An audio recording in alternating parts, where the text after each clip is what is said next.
চারিদিকে সোশ্যাল মিডিয়াতে একটাই নাম।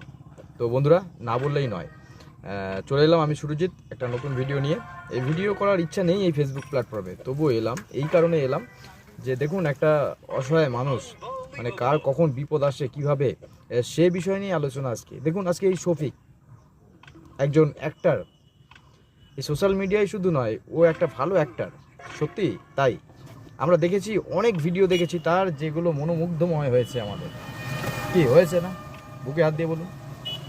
আজকে দেখুন, একটা সংস্থায়ও কাজ করতো, সেখান থেকে বেরিয়ে এসছে, তারপরে ঘটে গেল একটা কি ভয়ঙ্কর কাণ্ড। হতে পারে সে ভুলবশত এটা করে ফেলেছে, তার বয়স অল্প, সত্যিই তার বয়স অল্প, 17 বছর। দেখুন, সাদা মাটা একটা ছেলে।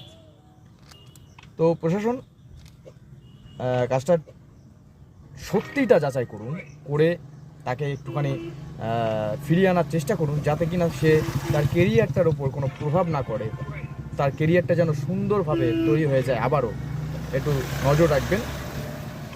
দেখুন, ভুল মানুষ মাত্রই হয়, হয় নাকি? তবে আপনাদেরকেও সেই ভুলের ক্ষমা করা উচিত। ক্ষমা যদি না করেন, তাহলে সে হয়তো কখনো আর দাঁড়াতে পারবে না। তাই তার শিরদাঁড়াটাকে ভেঙে দেবেন না, তাকে সহযোগিতা করুন, তাকে বোঝান, এবং তাকে আরও একটা সুযোগ দেওয়া হোক। ভালো থাকবেন, সুস্থ থাকবেন। কি প্রশাসনের কাছে এটুকুই আমার চাওয়া, যে শফিককে আবার ফেরত আনার ব্যবস্থা করা হোক।